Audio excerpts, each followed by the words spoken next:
Bamako mairie ye a ka sigiliba ko filanan n'o ye deuxième session ordinaire min bɛ tali kɛ u ka kasabi min u ka kan ka baara ko la san 2020 kɔnɔna na u da donna o musakaw sɔrɔcogo a n'a fɛsɛfɛsɛcogo la u ka sigiliba in senfɛ min baaraw bɛɛ lajɛlen kɛra bi tarata juin kalo tile 23 san 2020 ka sanga ni gɛlɛya min bɛ an ka jamana kɔnɔna na min bɛ tali kɛ politikiw ale n'a ɲɔgɔnna wɛrɛw lakana fo ka se hakaja jamana taabolo maracogo ma olu kɛra gɛlɛyaw ye min kɛlen bɛ k'an ka jamana fan bɛɛ lajɛlen labɔ o kadira kɔnɔna na malidenw bɛɛ lajɛlen farala ɲɔgɔn kan n'an b'a fɔ a ma ko conseil national de la société civile wasa ka se k'i da don degun ani gɛlɛya min bɛ an ka jamana kɔnɔna na u ka se ka fura ɲini o la cogo min na o fana baaraw bolodariw fɛ tɛnɛndon juin kalo tile 22 san 2020 Memorial la Modibo Keita la o filana kɛ an donkan ye an ka bi bamanankan kunnafoniw sɔrɔliw kɛnɛ kan.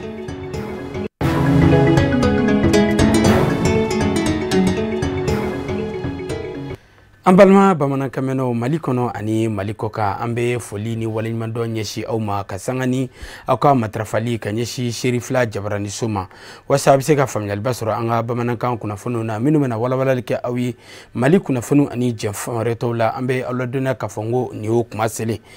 i n'a fɔ bakuruba kunnafoniw na an da sera ma k'a fɔ ko fɛn min ye an ka Bamakɔ yɛrɛmarakafo a ɲɛmayaso n'o ye Bamakɔ mairie ye n'o ye mairie des districts ye ka sanga n'u ka baaraw bolodatugu ye u y'u ka sigiliba ko filanan n'o y'u ka deuxième session ordinaire ye o baaraw bɛɛ lajɛlen bolodara bi tarata juin kalo tile 23 san 2020 baara ninnu tun bɛ tali kɛ u ka san musaka baara minnu kan ka ko la ani musaka kofɔli min kan ka ɲini wasa baaraw bɛɛ lajɛlen bɛ se ka yakubaya cogo min na ka sanga n'u ka baaraw bolodatugu ye nin baara ninnu bɛɛ lajɛlen kɛra bi ka ɲɛsin u ka laɲini ma an ka ɲininikɛla Amadu Jalo a n'a ka jatala Fuseni Keita Serifila Jabaraniso tɔgɔ la. Bamako sigida ɲɛmayasoba mairie du district ka lajɛrɛ senfɛ ni o y'u ka session ordinaire sigiko filanan ye dakun bolila mairiba musakako kan sigida don kɔrɔfɔw la Bamako mairie du district maire ye tomi sigi gɛlɛya dɔw kan gɛlɛya minnu ni olu bi ka mairie baaraw gɛlɛya kɛrɛnkɛrɛnnenya la o dɔw bi tali kɛ taxiw ani juru sarabaliya kan sɔgɔmada na lasigi bɛ an ka lasigi ladalamaw de la kalo saba district kan ka ɲɔgɔn kɛ ka lajɛ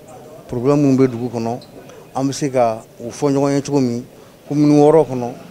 sisan an bɛ tɛmɛ commune 6 kan Bamakɔ bɛɛ kɔnɔ k'a lajɛ Bamakɔ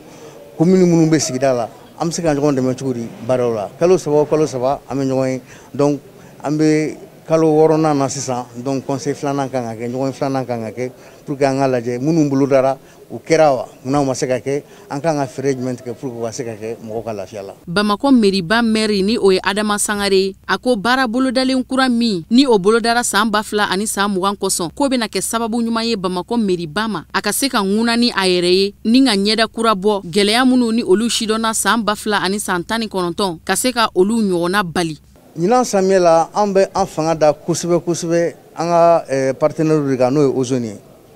parce que gouvernement ye inspection dɔ kɛ an fɛ yan o ko Ozone ka convention kɔnɔ olu de kan ka taabolow ta mun b'a to ji tɛ tiɲɛni kɛ donc an ka voirie n'o ye direction des services urbains de voirie ye et d'assainissement olu ni Ozone mɔgɔw bɛ ɲɔgɔn bolo sisan a bɛ kalo 3 bɔ pour que ka fɛɛrɛw kɛ baara in bɛ se ka continuer cogo min na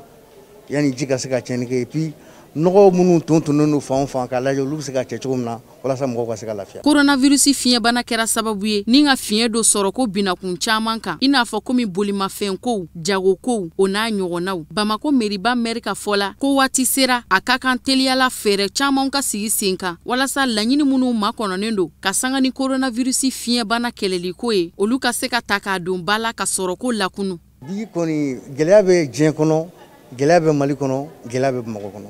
parce que bana min nanen don an kan yan an b'a ɲini Ala fɛ Ala k'an bɔ an kan hɛrɛ la a ye ko caman yɛlɛma baara tɛ se ka k'a kɛcogo la n'o kɛra jagokɛlaw tɛ se ka jago kɛ a kan ka kɛ cogo min na transporteur minnu kan ka mɔgɔw ta u tɛ se ka taa baara tɛ se ka a kɛcogo la ni baara tɛ k'a kɛcogo la y'a dɔn wari sɔrɔli bɛ gɛlɛya donc ni wari sɔrɔli gɛlɛya musaka min kan ka di collectivités ma kafow ma mɔgɔw kan ka hakɛ minnu di olu y'a dɔn hakɛw sarali bɛ gɛlɛya donc n'o kɛra diyagoya a bɛ na ni gɛlɛya ye donc an b'a lajɛ de k'an hakili fara ɲɔgɔn kan bi lajɛ kunba de y'o ye an bɛ se k'a kɛ cogo di nɔgɔya ka na k'a sɔrɔ bana in bɛ sen na ka tila ka a ɲini population fɛ bana in kan ka kunbɛ cogo fɛn o fɛn na mɔgɔw ka se k'u bolo di ɲɔgɔn ma ka kuma ɲɔgɔn fɛ ka ko to ɲɔgɔn ta la walasa bana in ka se ka kunbɛn. Ka sanga ni Bamako mairie ka ni sigi ye ni o bɛ session ordinaire sigi ko filanan kofɔ kɔrɔfɔw caman bɛna dajira minnu bɛna kɛ fɛɛrɛw ye an filɛ samiya donda min na ka ji ka tiɲɛni nɔ kɔlɔlɔw kunbɛn sanni ka sigi in baaraw dadon sanga kelen taara k'o kɛ tasibila ye ka ɲɛsin coronavirus banabatɔ sabagatɔw ma an ka jamana kɛlɛkɛcɛ minnu fana ni olu benna kɛlɛyɔrɔ wale ɲuman dɔnna olu ye ka tasibila ka ɲɛsin olu fana ma Hamadun Hamiyon Gindo min fana ni an dabama y'o ka kalifa minɛ la hakili sera o fana ma sanga kelen kɔnɔ. Alisa kunnafoni nasira wɛrɛw fɛ an y'a fɔ aw ɲɛna bakuruba kunnafoniw kɔnɔna na ka sanga ni gɛlɛya min bɛ an ka jamana kɔnɔ ni a sɔrɔla ɲɔgɔn faamuyabaliya n'o ɲɔɲana jamana fan caman fɛ k'o kadira kɔnɔna na jɛkuluba min sigilen bɛ an ka jamana kɔnɔ ka tɔgɔ kɛ Conseil national de la société civile du Mali a ma ɲɛmaw ka sanga n'u ka laɲini ye u farala ɲɔgɔn kan k'u fangaw kɛ kelen ye ka wele bila malidenw ma cɛ ni muso denmisɛn ani maabakɔrɔ wasa bɛɛ lajɛlen bɛ se ka don da kelen fɛ ka bɔ da kelen fɛ min bɛɛ lajɛlen bɛ Mali jamana ka kɛlɛmatiya kofɔ u kɛlen bɛ ka wele kɛrɛnkɛrɛnnen bila maliden bɛɛ lajɛlen ma ka ɲɛsin o waleya in sabatili ma o kadira kɔnɔna na u ye lajɛrɛ belebele kɛ min kɛra u fɛ tɛnɛndon juin kalo tile 22 saba 20 a kɛra Memorial Modibo Keita la ka kɛ wele ye ka ɲɛsin maliden ani diɲɛma ma bɛɛ lajɛlen bɛ se ka bɛn o minɛ samata cogo min na an ka jamana kɔnɔna na Samayira Sanogo n'a ka jatala Dramani Male tun bɛ Sherifla Jabaraniso tɔgɔ la. Mali bɛ dakun min kan sisan o dogon tɛ maa si la k'a sababuya kɛ gɛlɛya camanw ye minnu bɛ tali kɛ gɛlɛya minnu bɛ adamadenw ni ɲɔgɔn cɛ sigidaw kɔnɔna na ka fara u kan banasidɔnbali min kɛ mɛ ka diɲɛ sigi ka sen sabara kan n'an kɔ ma COVID-19 ale n'a kɔlɔlɔjugu bɛ anw kan nin waati laban ninnu na politiku ko gɛlɛya dɔw fana na mɛ i fara o kan ni ka kɔ kɛ a tɔɔra o min bɛ tali kɛ wasaden kalafili minnu kɛra jamana kɔnɔ nin waati laban ninnu na olu lahalaw ye an ka baara ye ka bɛn nati an ka jamana kɔnɔ an ka baara ye ni min ma tile an k'a fɔ an ka baara ye ni bɛn ma kɛ an ka se ka kuma pour que bɛn ka se ka sabati an ka jamana kɔnɔ. Conseil national de la société civile ma sigi fa jamana ka se ni bimɔ o ka sɔrɔ ka wulikajɔw kɛ baw ka kɔn biɲɛ wulikajɔw de kɛra o fɛ walasa bɛnɲɔgɔnya siraw ka se ye malidenw ni ɲɔgɔn cɛ sigikafɔ kɛnɛ ka kɛ cogo min na bɛn bɛ se kɛ ko la. An taara alimami Mahamudu Diko ye siɲɛ joli joli fo 2 fo 3 a ka so an ye M5 fana kunbɛn an n'olu kumana o bɔlen kɔ a la an ni premier ministre kumana an ni président de la république an kumana fo siɲɛ 2 kelen a kɛra CICB la waati min na a tun kumana jama fɛ filanan a kɛra a ka so a y'an kunbɛn ni bonya ni karama bɛɛ ye an ye baara min kɛ an ka baara don an tɛ sɛgɛn an b'an ka jamana fɛ ni ala sɔnna a ma min kɛra o kɛra mais min tora o de ka ca n'a tɔ bɛɛ ye. Ka sanga ni wulikajɔw ye minnu kɛra Conseil national de la société civile maaw fɛ ka kuma ɲɔgɔn kɛ malidenw ni ɲɔgɔn cɛ bɛn kɛra fɛn 5 de kan minnu lawaleyali bɛɛ lajɛlen fɛ o bɛ se kɛ sababu gɛlɛya min ni an bɛ a la bi ni k'a lasa. Cour constitutionnelle ka dissous, Assemblée nationale ka dissous, revendication sociale minnu ye baarakɛlaw ka hakɛ ye an m'a fɔ l'école karamɔgɔ dama dɛ o yɛrɛ kɔni ye gale ye mais a tɔ bɛɛ a bɛɛ ka ɲɛnɛbɔ baarakɛlaw sɛgɛnna a 4nan gouvernement min bɛna sigi a ka kɛ gouvernement dayɛlɛlen ye a duruna o ye dispositif min kan ka sigi pour que dialogue national ni aka waleya o ɲiningale kunnafonidilaw fɛ ka sanga ni CEDEAO maaw ka cidenw minnu bɔra an ka jamana kɔnɔ ni tile fila in na o hakilina kan Conseil national de la société civile maaw ye walawalali kɛ ka sanga ni o ɲiningale ninnu ye u nana u sera ka min kɛ u y'o kɛ u taara mais halisa an jigi b'an yɛrɛ la a hakilila fana inshallah n'u nana ka fara an kan o n'u ma na o an n'a se ka an ka gɛlɛya min bɛ yen an bɛ se ka o ɲɛnabɔ ni ala sɔnna. Conseil national de la société civile du Mali y'a yira bɛɛ lajɛlen na k'a fɔ olu bɛ wulikajɔw la sani bi ka se wa ko wulikajɔ ma kɛ kɛmɛ ye ko hali mɔgɔ ma kɛ a la fɔlɔ ko baw olu kalenkan de don ka cɛsiri kɛ walasa bɛn kelenya ɲɔgɔn faamuya bɛ se na jamana in kɔnɔ cogo min na o la hali bi donna fara olu ka cɛsiri kan ka wulikajɔw kɛ ka ɲɛsin malidenw ma sigikafɔ bɛ se ka kɛ Mali in bɛ se dilan ni k'a ɲa ka kɛ bɛɛ lajɛlen ka laɲini ye cogo min na. Alisa ka sanga ni an ka jamana taabolo ye n'a kɛra sabu ye ka bisi basa ko do jamana fan caman fɛ o kadra kɔnɔna na fanga ni jɛkulu Rassemblement pour le Mali bakuruba la RPM a musolakaw ma to kɔfɛ ni baara kɛrɛnkɛrɛnni hukumu kɔnɔna na u farala ɲɔgɔn kan ka sanga ni a ma ɲɛma u ka laɲini ka dantigɛli kɛ ka ɲɛsi jamana fanga bundaw ale ni jamana ɲɛma Elhaji Ibrahim Boubacar Keita k'a jira k'a fɔ u bɛ jamana ɲɛma Elhaji Ibrahim Boubacar Keita a n'a ka gouvernement maa bɛɛ lajɛlen fo ka se fanga bunda bɛɛ lajɛlen ma u b'u bɛɛ lajɛlen kɔkɔrɔma don ni dantigɛli in kɛra ni musolaka ninnu fɛ bi tarata juin kalo tile 23 saba fila ni 20 a kɛra an ka lajɛrɛ soba kɔnɔna na Centre international de conférence de Bamako CICB soba kɔnɔna na an ka ɲinikɛla Boubacar Traoré n'a ka jatala Nuhum Kone tun bɛ yen Sherifla Jabarani So tɔgɔ la. An ye dɔgɔw de ye an ye musow de ye o hukumu de kɔnɔna na an y'a yira k'a fɔ jamana basigili du basigili diɲɛ yɛrɛ basigili o ye muso de ye donc ni anw ɲɛ bɛ jamana na taabolo dɔ kan jamanadenw yɛrɛ parce que bi Mali ka bon dɛ nka ka dɔgɔn fana parce que an bɛɛ de ye fa kelen ye an bɛɛ ye ba kelen ye k'a ta Kayi fo Kidali n'i y'a segin k'a lajɛ i b'a sɔrɔ ni dɔw ma ɲɔgɔn sɔrɔ ba yan fan u bɛ ɲɔgɔn sɔrɔ fa yan fan u bɛ ɲɔgɔn sɔrɔ mamuso yan fan an b'an ka sira kelen de kan n'an kan ka wuli ka taama ka taa mɔgɔw lajɛ ka t'u lakumaya o ɲɔgɔnya ka taa dialogue k'u fɛ pour que mankan ni bɔli ninnu k'a dabila hakiliw ka kɛ kelen an ka tugu ɲɔgɔn fɛ an ka don da kelen fɛ an ka bɔ da kelen fɛ depuis bi tɛ Mali a ye problème sɔrɔ min ka jugu ni nin ye mais an sera k'a surmonter ni yɛrɛ pour moi c'est pas tellement un problème ni mɔgɔw sigira sisan ka kuma problème bɛ bɔ yen donc dans les perspectives pour nous an bɛna démarches kɛ pour aller voir qui de droit ka kuma fɛ pour que quoi u dusu faga an b'an ka institution de ko an b'an ka président de la république kɔ an b'an ka assemblée nationale kɔ an b'an ka cour constitutionnelle kɔ le Mali aujourd'hui a bɛ Bamako dɔrɔn de bolo han n'an ko k'an bɛna o fana kɛ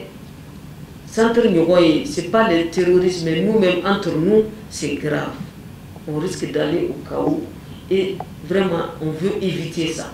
c'est pourquoi on wulila ka jɔ n'an sen fila ye n'an bolo n'an sin minnu b'an disi la k'a ɲini musow cɛw fɛ a n'an denw vraiment an y'an sin kɔrɔta sanfɛ u k'a lajɛ ala kama u ka nin to yen an ka Mali ka suma. Diɲɛ seleke naani waribonba ka sanga ni a ka laɲini ye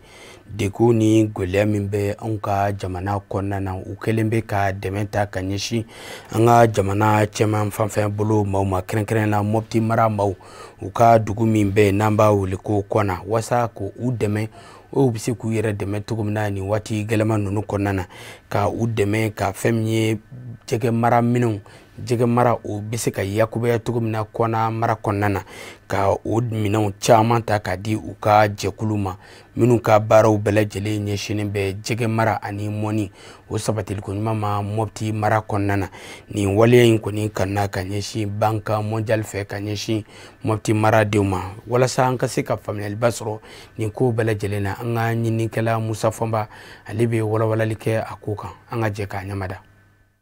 San 2012 Mali jamana kɔrɔyanfan mankanw daminɛni a ye Kɔna dugu degun wa ɲɛw jɔra Kɔna la o de y'a to diɲɛ selekera ni warisoba Banque mondiale a ye baara dɔ boloda ka ɲɛsin Kɔna ma min bɛ se ka to Kɔna sɔrɔ sira bɛ yiriwa. Tiɲɛ don kɛlɛ kɛra jamana Mali bɛɛ la nka ka jɔ an bɛ marifa ci ɲɔgɔn na a ma kɛ yɔrɔ si n'a ma kɛ Kɔna ye. An ka coopérative nin tɔgɔ ye Lɔbɔ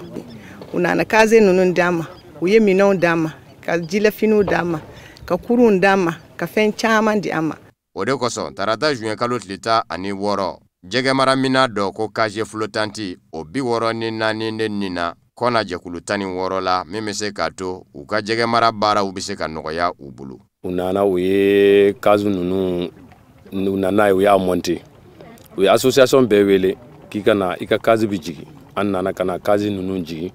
ɲɔgɔn fɛ yan nɔ k'a jɔ n'a fɛn bɛɛ labɛn a bɛɛ labɛnna ɲɛna. Jɛkulu Kɔna u ka dɔnta ka wuriyara jɛgɛ maracogo la casier flottanti la ni ka laban ka minamisɛn minnu n'a ti taa olu kɔ k'olu di u mɔ ani jɛgɛ dumuni ni ma ɲa k'i bɛ jɛgɛ mara i b'a balo. Kɔna ye jɛgɛ dugu de ye a bɛ komi jɛgɛ kɔni a tunna Kɔna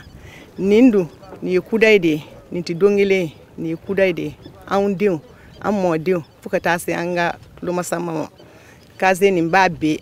a bɛ se k'a bɛɛ mago ɲɛ. Taalen ɲɛfɛ aya maaw de bɛna ɲɛbɔ an fɛ an tɛna ɲɛbɔ maaw fɛ kɛnɛma donc a laban a bɛna hali tunga data a b'o bali an ka commune nin kɔnɔ parce que an bɛɛ b'a dɔn nafa min b'a la jɛgɛ donna cogo min na ni jɛgɛ bɛ labalo cogo min na ni yɛrɛ y'a k'i ka fanga na ne hakili la o kɔni o ye nafaba de ye. Ni nin kɔni sabasira a bɛ komi Kɔna dɔrɔn tɛ koyi jɛgɛ nin bɛna walakata yɔrɔ caman na o la an bɛ Banque mondiale fo a y'an ka degun dɔn an ye a y'an ka sɛgɛn dɔn an ye. Ni jɛgɛ mara a baaraw bɛ nɔgɔya ni casier flottanti ye koko kura don Kɔna mara kɔnɔ ma bɛ se k'a fɔ ko jigiyaba bɛ yen ka sabu kɛ jɛgɛ mara cogo kura in nafaba de bɛ sɔrɔ a la. Mali jamana ka sanga ni diɲɛ seleke naani jamanaw bɛɛ lajɛlen jɛra ka don kɛrɛnkɛrɛnnen ta ka ɲɛsin fonction publique n'o ye forobaca o baarakɛlaw ma ni don kɛrɛnkɛrɛnnen kun ti dɔwɛrɛ wasa forobaca kɛbaw u ka jɔyɔrɔ min b'u la sɔrɔ ni yiriwa ni jamana ka ɲɛta sabatili hukumu kɔnɔna na ani forobaca kɛbaw maa minnu bɛ sanga ni waati cɛsiri ani wulikajɔ boloda jɔyɔrɔ min b'u la ka kɛrɛnkɛrɛnnenya la nin waati gɛlɛma in na ni an b'a wele ko confinement n'a ye diɲɛ kurukara bɛɛ lajɛlen bɔ ka sabu kɛ bana cɛjugu ye n'o ye coronavirus ale ni anw yɛrɛ ka jamana o lakodɔnnen do bi wulikajɔ ani muɲukumanya ka kɛwalew caman minnu caman sɔrɔla jamana fan caman fɛ o kadara kɔnɔna na an ka ɲininikɛla Fatumata Yaya Kani a n'a ka jatala Samba Traoré olu wulila ka se directrice nationale de la fonction publique a danga ɲɛma ka taa kuma galamani tɛnkɔ la a ye walawalaliw caman kɛ a ye min sɔrɔ an ka jɛ k'o ɲamada. Parce que fɛn min don farafina bɛɛ de don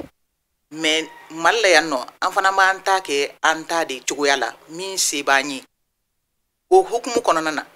thème de bɛ ta thème global de bɛ ta farafina bɛɛ tɔgɔ la mais o thème kɔnɔna na anw fana de b'o suganti ka thème wɛrɛ ta min fana bɛ se ka anw fana parce que jamana bɛɛ n'a ka réalité de don fɛn dɔ bɛ kɛ yɔrɔ dɔ mais i bɛ taa sɔrɔ dɔ fana bɛ kɛ anw fɛ yan nɔ an bɛ fɛn kɛ min fana bɛ an permettre an bɛ faamuyali sɔrɔ fonction publique ka fête in na. Donc o kɔnɔna na a daminɛ an kun bɛ mɔgɔw dalajɛ bon service wɛrɛw ma u bɛ na ka fara an kan an bɛ ɲɛnajɛ kɛ ɲɛnajɛ min don an bɛ bureau an b'u bila u ɲɛ ka bureau yira u la baaraw bɛ kɛ cogo jumɛn an fɛ yan nɔ gɛlɛya jumɛn ba anw kan u fana k'a ye parce que maa ɲɛ mana min ye i bɛ se ka kuma o de la maintenant u fana se mana kɛ min ye parce que a kɛra cogo cogo anw n'olu de bi baara kɛ ɲɔgɔn fɛ donc a bɛ se ka kɛ olu bɛ se ka kuma dɔ fɔ yɔrɔ dɔ anw ti mais n'u yɛrɛ ɲɛ ye min ye u fana bɛ se ka k'an fana da yɔrɔ dɔ k'o fɔ mun bɛ se ka nafa fana lase anw ma o de kɔnɔna na an y'o kɛ porte ouverte ye donc n'o tɛmɛna ka bɔ yen an bɛ conférence thème an b'o ta an bɛ se ka mɔgɔ suganti komi mɔgɔ min vraiment a mɛnna administration kɔnɔ baara la donc caman bɛ yen nɔ faamuyali caman bɛ yen nɔ a ka ca ala fɛ thème min b'an bolo n'a y'o thème n'a y'o animé a bɛ se ka kɛ sababu ye mɔgɔ caman bɛ faamuyali sɔrɔ ou bien a bɛ se ka kɛ an bɛ mɔgɔ suganti an yɛrɛ ka cabinet na a bɛ se ka kɛ conseiller komi a bɛ se ka kɛ maa wɛrɛ fana ye mais maa min fana bɛ fonction publique dɔn donc o journée o bɛ kɛ o conférence o bɛ kɛ ka kun cɛ mais a bɛ se ka kɛ yɛlɛma donna la sisan parce que komi n y'a fɔ cogo min a tun bɛ kɛ direction kɔnɔ yan nɔ mais a bɔr'o la a yɛlɛmana an ka cabinet na ministre fɛ o ti baasi ye mais toujours est-il que an bɛɛ de bɛ fara ɲɔgɔn kan pour que journée bɛ se ka ɲɛ an bolo cogo min an bɛ se ka service wɛrɛ suganti k'a fɔ an ka porte ouverte kɛ nin service na caisse de retraite bɛ se ka k'o la komi a bɛ se ka kɛ service wɛrɛ ye a bɛ dépend aw bɛ bɛn kan min na parce que préparatifs b'a la de an tɛna sigi k'a fɔ k'an bɛ 23 juin kɔnɔ pour que ka fête kɛ yɔrɔnin kelen komi aw nana cogo min tantɔ donc an bɛ a organiser bon ɲinan ta an ma b'o kalama parce que munna bɛɛ b'o cogoya dɔn jamana n'a taabolo don donc ni min bɛ yen don min aw b'o baara de kɛ o cogo la sinon an b'a préparer de depuis a kuma ma se an b'a préparer an bɛ se ka kalo kelen ɲɔgɔnna k'o la sous commission bɛ créer donc min bɛ min fɛ bɛɛ b'i ka proposition kɛ donc o de bɛɛ kama an bɛ sɔrɔ k'a peaufiner k'a bɛɛ fara ɲɔgɔn kan donc a donni yɛrɛ kama n'o ye bi donna hakɛ ye an kan ka min fɔ o bɛ dɔn o kɔnɔna na donc vraiment fonction publique ka nin journée nin n'o ye 23 juin ye ko ɲumanba don an bɛ ala deli dɔrɔn a ka to nin taabolo ka toujours ɲinan ta n y'a fɔ cogo min ɲinan ta ni tɔw ma se ka kɛ kelen ye parce que compte tenu de la en tout cas de la crise socio-politique a ma nɔgɔn o de kama yɛrɛ ɲinan ta dala ne hakili kan nkalon haramunen don ɲinan ta ne yɛrɛ ma sigi n'a ye k'a fɔ ko 23 ko yɛrɛ bɛ kuma bɛ fɔ ɲinan bon fɛn bɛɛ n'a waati bɛɛ n'a réalité de don donc an b'o fɛngɛ de kɔnɔ donc n y'a fɔ cogo min ni sa bɔra ka bere min to i bolo la i b'a faga n'o ye quoi donc aw nana o de kama malgré que n t'a kalama mais vraiment a diyara n ye an bɛ ala deli ala ka san wɛrɛ kulon ala k'o jira bɛɛ lajɛlen kɛnɛ la nisɔndiya ni bonya kɔnɔna na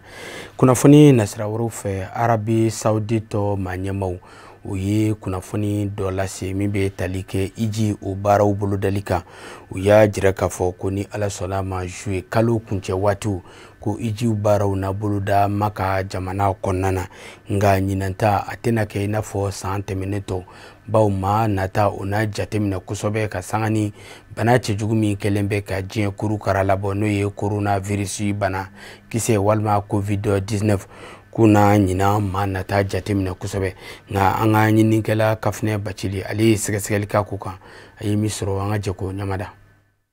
Saudiya jamana ye kunpan bɔ bɛɛ lajɛlen na ni sigasigana bɔlen ye hiji ko kunkan ka bɛn ni ntɛnɛndon juin kalo tile 22 ye kunnafoniya dira Arabi Saoudite jamana fɛ ko silamɛya jɔsen 5nan baara bi latigɛ ka bɛn ni juillet kalo ban waati ye nka danfara belebele bi don ɲinan san hiji ni santɔw ta cɛ barisabu ka da kan k'a da coronavirus fiɲɛ bana ye walankatali ko kunkan walasa ka se ka bana in yɛlɛmali lajɔ ka sira da covid-19 bana tiɲɛni nɔ cɛ ko ɲinan hiji den hakɛya dan bɛ sigi Organisation mondiale de la santé OMS ka fola ko ɲina hiji baara bi daga silamɛw ye minnu ni olu bi Saudiya jamana yɛrɛ kan nationalité o nationalité mana k'i bolo i mana kɛ jamana o jamana ka den ye elɛni ni kɔni be Saudiya jamana kan silamɛya jɔsen 5nan baara bi daga i ye ɲina sariya kura in bi don coronavirus kɛlɛli baaraw de kadara kɔnɔ n'a ma ɲɛ k'a fɔ hiji ye alisilamɛya jɔsen 5 dɔ ye ni diɲɛ silamɛ jamana kɔnɔdenw bi bɔ de ka caya ka fara ɲɔgɔn kan walasa ka se ka hiji baara kɛ san 2000 ani san 19 san jate la silamɛ miliyɔn 2 kɔri 5 olu de taara ɲɔgɔn sɔrɔ Saudiya jamana kan hiji la ni dama sigi ɲina hiji baara la n'o ma hakɛya kelenw taara ɲɔgɔn sɔrɔ yɔrɔ kelen na a bɛ kɛ sababu ye ni ka coronavirus tiɲɛni nɔ fanga bonya kosɛbɛ barisabu ka da kan silamɛw bi bɔ diɲɛ jamana bɛɛ lajɛlen kɔnɔ ka ɲɔgɔn sɔrɔ Arabi Saoudite ye arabu jamana ye golfu kɔlɔn kan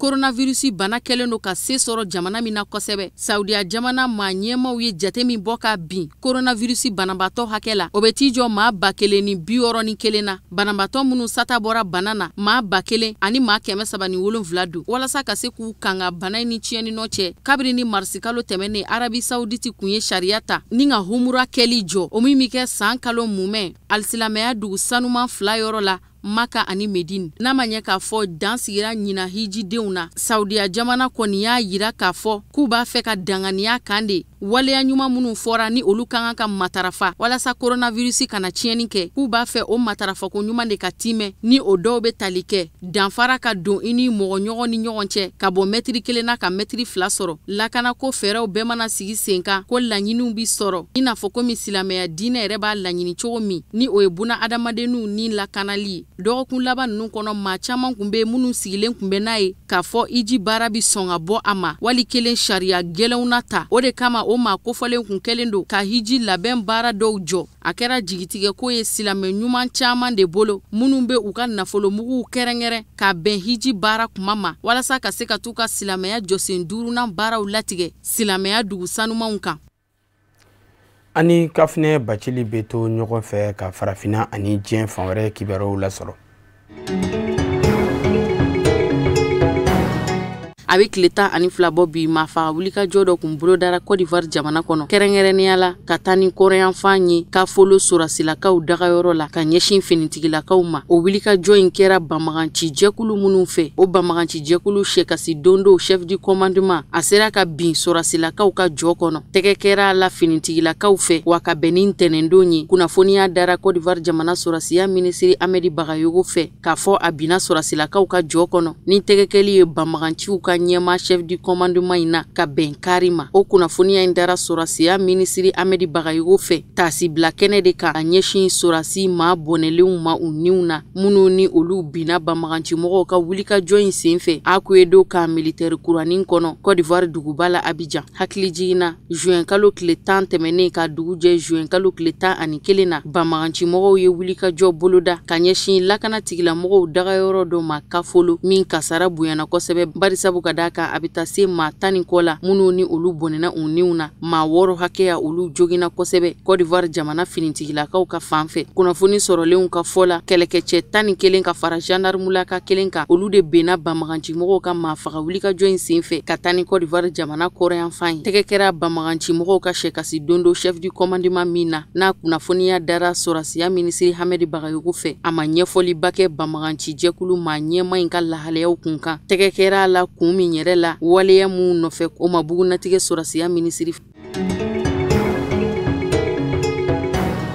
Malawi jamana kɔnɔ ka bɛn tarata don juin kalo tile 23 ye Malawi ka denw bɛ ka taa kalata jamana ɲɛmaasigi kalata kɔni san 1 kɔfɛ ni jamana ɲɛmaasigi kalata kun dɔgɔdara nka bɛrata ni ban kun kɛlen don a jaabi bɔlenw na kiiritigilamaw fɛ ka da kalata yuruguyurugu ni a namara kun kan. O san 1 kunbɛ kalata dɔgɔdalen ye nin ye kokura Malawi ka denw bɛ ka bɔ ka kalata sow sɛgɛrɛ a bɛ taa se fo kalata so bureau de vote 5,000 la minnu dayɛlɛnnen don Malawi jamana fan 14 kɔnɔ walasa kalata in bɛ se ka kɛ kalata jɛlen jolen basigilen ye. Lakana fɛɛrɛ caman fana bolodara lakana tigilamɔgɔw bilalen don o bureau de vote kelen-kelenw bɛɛ lajɛlen dafɛ walasa lakana ko bɛ se ka sabati. Jamana ɲɛmaasigi kalata in senfɛ cɛbɔ 3 de bɛ kan ka taa sugandili kɛ minnu ni ɲɔgɔn cɛ walasa ka se ka jamana ɲɛmaa kura sugandi. O cɛbɔ fɔlɔ bɛ tali kɛ jamana ɲɛmaa Peter Mutarika kan ale min kamɔlen don walasa k'a yɛrɛ nɔnabila jamana ɲɛmaaya la Malawi jamana kɔnɔ ani maa minnu ni olu disi dalen bɛ ɲɔgɔn kɔgɔ la. A ko a dabaga jɔnjɔn fɔlɔ Laziru Chakwera cɛbɔ 3nan o ye Peter Kouami ye. Nga cɛbɔ 3 ninnu cɛla maa bɛ se k'a fɔ jamana ɲɛmaaya kɔni bɛ sɔn ka kɛ maa 2 de ni ɲɔgɔn cɛ ni o ye jamana ɲɛmaakɔrɔ Peter Mutarika ani Laziru Chakwera ye. San 2019 mɛ kalo tile 21 jamana ɲɛmaasigi kalata minnu ni olu kun kɛra o waati kalata jaabi minnu ni olu bɔra ka bin kalata labɛnniba jɛkulu commission électorale fɛ o jaabiw kun ye sebagaya di jamana ɲɛmaakɔrɔ Peter Mutarika de ma 100 sara la ni kuru 38 kɔri 57 ye ani cɛba min kun kwa dalen be ɲɔgɔn kɔgɔ la o ka sɔrɔta ma tɛmɛ 35 kɔri 41 kan kɛmɛ sara la nga kabɛni février kalo tɛmɛnen ye bɛnkan tara jamana sariya sunba kɔlɔsiyɔrɔ cour constitutionnel ma ɲɛmaw fɛ k'a fɔ k'u ka kalata jaabi ben o de kɛra sababu ye ban ka kɛ jamana ɲɛmaakɔrɔ Peter Mutarika ka fanga sɔrɔ kura ma k'a yɛrɛ nɔnabila k'a sababu kɛ ko kalata in ma kɛ kalata jɛlenba ye an b'aw ladɔnniya k'a fɔ Malawi de ye jamana filanan ye farafina cɛncɛnkan jamanaw la Kenya kɔfɛ san 2017 san jamana minnu ni olu y'u ka jamana ɲɛmaasigi kalata jaabiw bɔ a ma jamana kiiritigɛsoba magistrature suprême ka yamaruya kɔnɔ ka bɛn ni tarata ye Malawi ka denw bɛ k'u kunda u ka bureau de vote kan kalansow kɔnɔ sigidaw la walasa ka se ka taa u ɲɛnamɔgɔ sugandi bonya ani karama ni basigi kɔnɔna na jamana ɲɛmaasigi kalata in senfɛ ɲɛnamakɛ coronavirus fiɲɛbana in kɛlɛliko fana kɔ fɛɛrɛ caman bolodalen don walasa bana in kana se ka walankata ka sababu kɛ jamana ɲɛmaasigi kalata in ye furancɛ minnu ka kan ka don maaw ni ɲɔgɔn cɛ n'o ye distanciation sociale ye olu b'a la ka labato wa lakana fɛɛrɛ caman fana bilalen don sen ka jamana in kɔnɔ min bɛ kɛ sababu ye ka sira da coronavirus fiɲɛbana ɲɛ bari sabu ka da kan Malawi jamana bɛ danga min kan i n'a fɔ ko min bi coronavirus banabaatɔ bɛ t'i jɔ maa 770 la banabaatɔ 11 o nin tora covid-19 fiɲɛbana in dafɛ ka ban.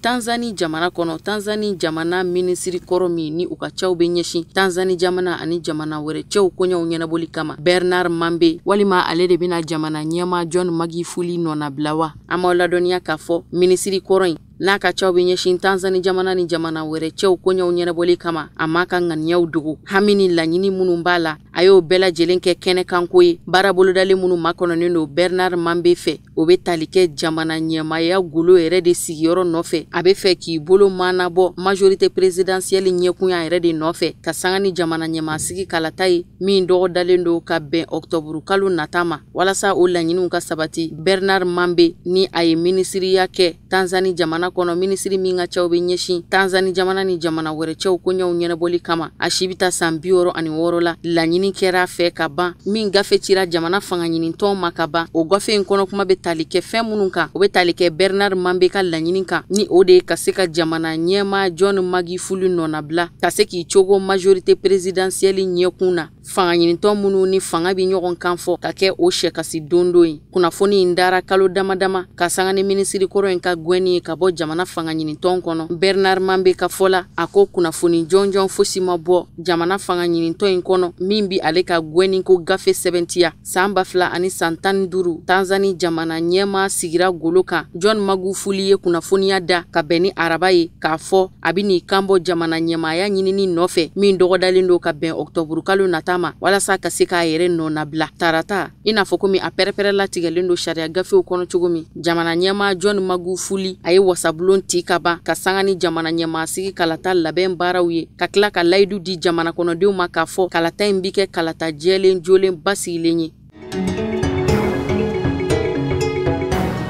Faransi jamana kɔnɔ tile 5 ka kɔnsigida ɲɛmayaso sigi kalata ta ko filanan baaraw ɲɛ kari nata Eduardo Philippe ka lahalaya bina sidɔn Havre dugu kɔnɔ Normandie kɔnɔ sigida ɲɛmaakɔrɔ ni a labana ka conseiller municipaliya kɛ sani a ka sugandili cɛ san 2017 Matignon a bɛ maa in ŋaniya la sigida in ka to a ka mara bolo kan hali bi o waati la 100 sara la sɔrɔta kun kɛra 43 ye ani cɛba min kun kɔgɔ dalen don ɲɔgɔn kɔgɔ la ni o ye Jean-Paul Lecoq ye député communiste u ka sɔrɔta ma tɛmɛ 75 kan 100 sara la sigida kalata in min bɛna boloda Havre kɔnɔ a bɛna dugu in binakun sago ka bɛn ni kari nata ye kalata in mana sebagaya di Eduardo Philippe ma a bɛ se ka to minisiri ɲɛmaaya jɔyɔrɔ la nka a bɛra ta ni jamana ɲɛma Emmanuel Macron ka jɛ ni yamaruya ye nka ni kalata in sebagaya darakira ka bɔ Eduardo Philippe bolo o dati sɔn ka diya minisiri ɲɛma in na hali dɔɔni o fana bɛ kɛ sababu ye ka dansigi Eduardo Philippe ka sebagaya la Matignon kɔnɔ an bɛ waati min na i n'a fɔ komi bi Eduardo Philippe ni maa minnu disi dalen bɛ ɲɔgɔn kɔgɔ la o opposants sigilen don kosɛbɛ ka Eduardo Philippe ka bini ma kɔnɔ ngwara dabagaw yɛrɛ wulila ka don Havre dugu kɔnɔ kɛrɛnkɛrɛnnenya la walasa ka se ka taa maaw la muruti k'u fataniya ka kɛ Eduardo Philippe kan ka bɛn ni sibiri tɛmɛnen Jean-Luc Mélenchon donna dugu suguw kɔnɔ Belleville lɔgɔfiyɛ la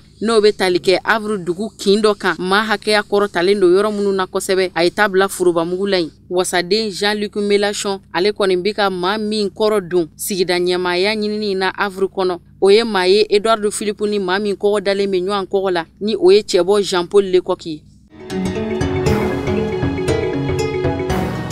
États-Unis jamana kɔnɔ Donald Trump y'i bolonɔ bila bɛnkan sɛbɛn wɛrɛ la. Bɛnkan sɛbɛn min ni o bɛ tali kɛ dɔ farali ye sariya kuntagala kan. Sariya min ni o bɛ visa bɔliko jɔli kofɔ. Ka visa bɔliko suspend fo ɲinan san tɔ bɛɛ lajɛlen kɔnɔ. Visa labɔliko jɔli sariya min ni dɔ faralen filɛ a kuntagala kan a kɛra sababu ye ka fiɲɛ bila baara bolodalen caman kɔnɔ. Kɛrɛnkɛrɛnnenya la bololabaarakɛbagaw cakɛda caman de maa ɲɛmaw y'a jira k'a fɔ ko bɛnkan in tɛgɛnɔbila ma taa u jimisiraw fɛ. Bɛnkan min ni a tɛgɛnɔbila kɛra n'a bi don coronavirus bana kɛlɛli de dafɛ visa bɔli jɔli a gafe min kun tɛgɛnɔbilara o kun lawaleyali kuntagala bɛ tali kɛ tile 60 de kan. Nka bɛɛ ta nin dɔ farali ye o sariya kuntagala kan ni tɛgɛnɔ bilali ye bɛnkan sɛbɛn na jamana ɲɛma Donald Trump fɛ. U ka fɔla k'a kun bɛ tali kɛ fɛn min kan o ye ka se ka cakɛda ko lakana ka bɔ coronavirus bana tɔɔrɔ ma ani bana yɛlɛmali baarakɛlaw fɛ k'o dan sira la. Ka da coronavirus warangatali yɛrɛ kan n'o kɛra sababu ye ka baarantanya kɔrɔta kosɛbɛ États-Unis jamana kɔnɔ. O de kama jamana ɲɛma Donald Trump ye sariya ta ka dɔ fara visa bɔliko jɔliko kuntagala kan. Carte vertu jɔlen kɔfɛ visa siya o siya o bɛɛ lajɛlen bɔli bi bali fo ka taa bila décembre kalo tile 31 nata la.